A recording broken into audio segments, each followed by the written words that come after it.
Flight instruction is on its way to the Huntingburg Airport. More on those plans. Plus, Carrie Schneider is back with our friends at the Dubois County Humane Society, and Huntingburg Chamber Director Nick Stevens is our guest this evening on Inform. All of that and much more is up next here on the 18 WJTS News.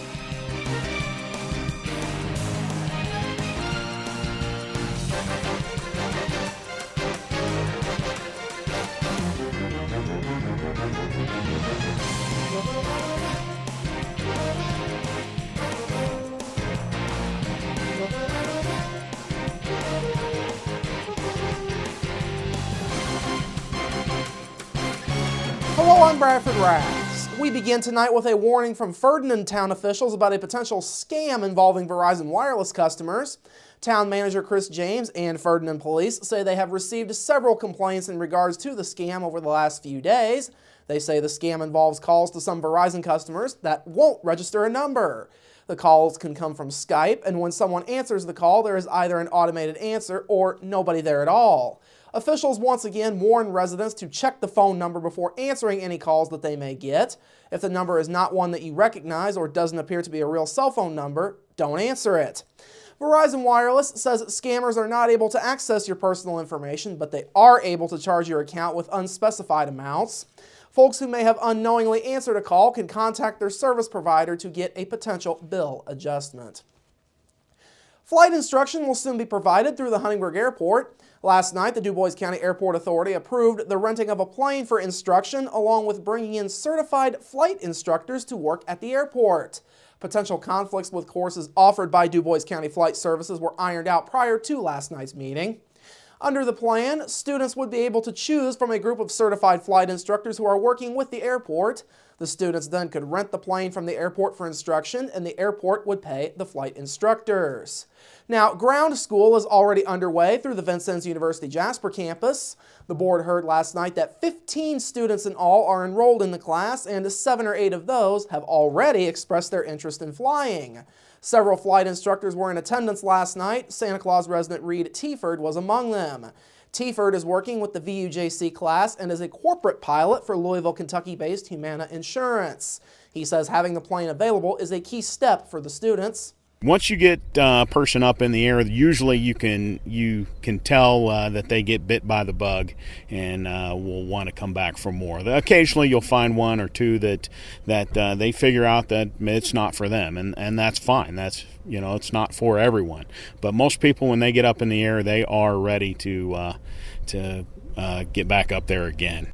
Meanwhile, Airport Board Vice President Mike Cummings says offering flight instruction is good not only for the airport, but for the aviation field as a whole. Well, absolutely essential to bring in new pilots into the aviation community because it is an aging community. There can be some barriers to entry, and we want to certainly encourage new people to get into flying. Just be for their own sake, for the pleasure of it, and also because there's a lot of career opportunities. There's a lot of commercial opportunities in aviation that people may not be aware of. The new plan also brings about changes in insurance both for the airport and renters. The airport will now carry a $1 million smooth insurance policy that would also cover the instruction component. Renters would be required to have a $1 million policy along with a $100,000 coverage for passengers. There are still some things to iron out before all gets underway with the flight instruction. These include the hourly pay rate for the flight instructors, as they would be part-time employees with the Huntingburg Airport. The Huntingburg Chamber of Commerce is continuing to grow. That was the message delivered today during the Chamber's 20th annual luncheon and meeting. Chamber Director Nick Stevens told those in attendance that the Chamber has added 27 new members within the last couple of years alone, including one who joined this morning prior to the luncheon. The luncheon also featured the presentation of the Chamber's annual Golden Leaf Award. Former Huntingburg Mayor Gail Kemp was named as this year's award recipient. Kemp served as mayor of Huntingburg from 1996 to 2008. He says winning the award was a big surprise to him. He also says the award was made possible by those who he served. You really got to stop and think of all the people get involved when these things happen, and it really wasn't me. It's for the town, it's the community, and everybody working together.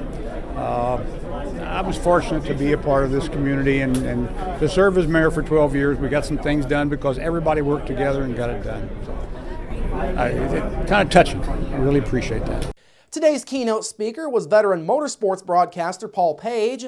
Page serves as the chief announcer for the Indianapolis Motor Speedway Radio Network, a role that he returned to this year after several years as a color commentator for the IMS Radio Network and the lead announcer for NHRA drag racing on ESPN2. He began his career at IMS in 1974 and began his first stint as chief announcer in 1977, a tenure that lasted for a decade. Page says getting the chance to speak at events such as this year's luncheon is a favorite pastime. This is almost a hobby for me. And when I got the invitation from Gail Kemp to come down here and be part of the Chamber of Commerce gathering, I'm great. And I was rewarded because the drive down from Indianapolis is so pretty, though I see why you guys want I-69 to get down here, but it was beautiful. And then to go see the historic downtown and pass through a couple of other little towns that had a nice history aspect to them. Those things are fun for me. I enjoy it. So this is a vacation for me. The Chamber will also see a change in leadership this year. Al Mihalowicz will be serving as this year's Chamber president. He succeeds Vicki Lewis. The Dubois County Community Corrections Program is set to get a shot in the arm from the state. Corrections officials confirmed today that the Indiana Department of Corrections has approved an addition to the center's annual grant. The grant for this upcoming fiscal year will increase from $400,000 annually up to $556,818. Now, officials say community-based corrections have been a big benefit to Dubois County and its taxpayers. The program allows offenders to help in the community through community service and jobs to provide for their families while they participate in rehabilitation programs. The corrections program serves as an alternative to those offenders being put in jail. Finally this evening, folks traveling along Interstate 64 in Wark County may experience some delays due to upcoming patching work. Officials with the Indiana Department of Transportation say beginning next Friday, June 20th, crews will begin patching areas of I-64 between Interstate 164 at exit 29 and State Road 61 at exit 39. Work is expected to get underway at about 7 o'clock local time on the 20th. Work will be done at 3 p.m. each day, with all work expected to be done by Monday, June 30th. That is, of course, weather permitting. As always, INDOT is urging motorists to slow down and stay alert when encountering pavement maintenance crews. Drivers across southwestern Indiana can go to trafficwise.in.gov or to INDOT Southwest's Facebook and Twitter pages for the latest information on road closures, road conditions, and traffic alerts. All right, coming up after the break, Carrie is back with our friends at the Dubois County Humane Society, plus your local forecast, sports with Kurt Gooksell, and Inform with Nick Stevens. That's all up next here on the 18 WJTS News. Local people watching local people.